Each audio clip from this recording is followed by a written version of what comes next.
लौट के घरे वापस आए वाला काम नहीं कैले।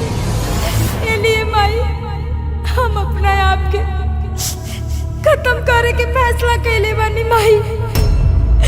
और माई तू रोइया मत, हो सके माई अगला जन्म में तुम्हारा अच्छी बेटी बन के दिखाई माई।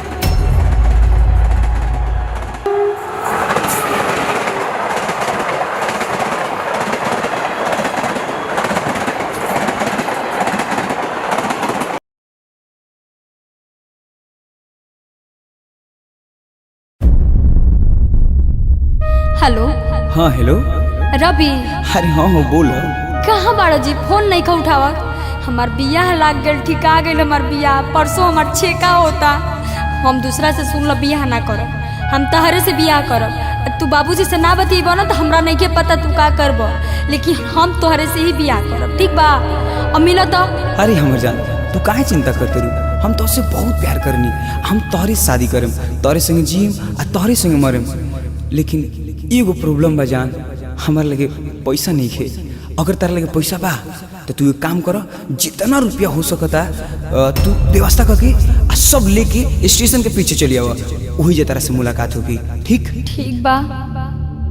आ गेलू जान, एक काम करो, जितना रुपया बा कुल हमके दे दे तू। आ तू जो कोई बैठो, हम अभी जातनी आ टिकट लेके आवतनी। तू जो कोई हमारे इंतजार करिया, ओके?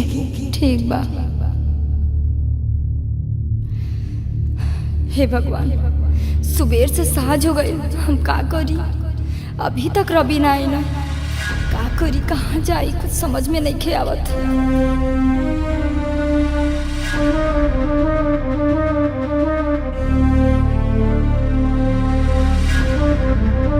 मनीष, रवि के देखला हो? पता नहीं कहाँ देखा ना, चल गई ना।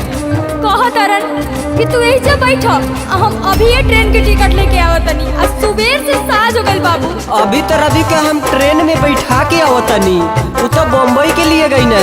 का? तू ओकर झांसा में झूठे आ गई, ओकर तो यह कामे है। इतना बड़ा धोखा। लागल प्यार के दिल में आग, गईनी घरवा से भाग। जाए बेवफा। लागल प्यार के दिल में आग, गईनी घरवा से भाग। दिहल धोखा पे दर्दी पहुँचन लिहती काश, माई के बतिया मन लिहती कासो, बाबूजी के बतिया मन लिहती। आगे कुआं पीछे खाई, अरे हम जाई तो कहाँ जाई? अरे भगवान, इतना बड़ा धोखा।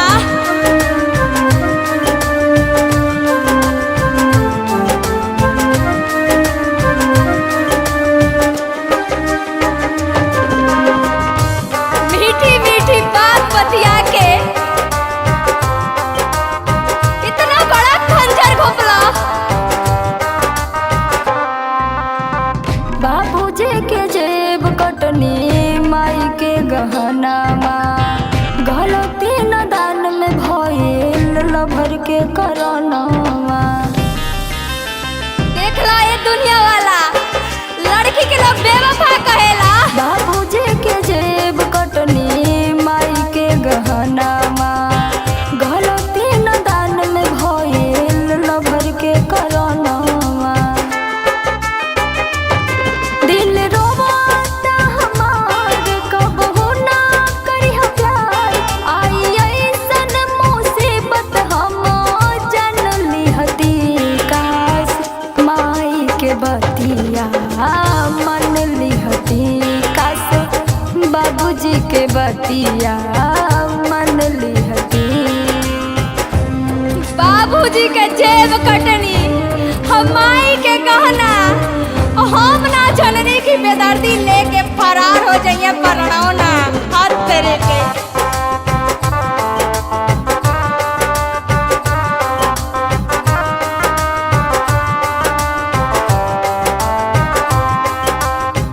माई बाप के रोआ जोदी के हुओ दुखाई, जिनोगे भसुखवा के घड़ियों न आई। हमरा माफ कर दिए रे। माई बाप के रोआ जदी के हुओ दुखाई, जिनगे भसुखवा के घड़ियो न आई। कई मुंह देखावे लायक लगे बेला में गारी सब सोहे महतारी, तनी भइयो के बतिया पो ध्यान दिहती। कासे माई के बतिया मन लिहती, कासे बाबूजी के बतिया मन लिहती। माई बाप बेटिया के लिए जौन करे ना वो ठीक करे ना, लेकिन बेटी ही एक को बहुत खराब निकल जाली कि माई बाप के ना समझ पावेली और लवर के प्यार में घर से भाग जाली।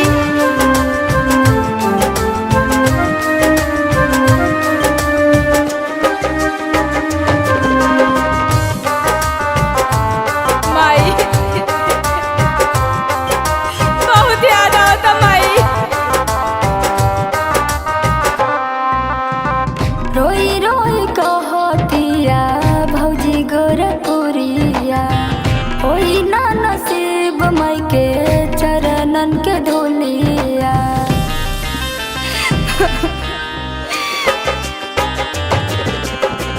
रोई रोई कहतिया भौजी गोरपुरिया, होई ना नसीब माई के चरणन के धोलिया।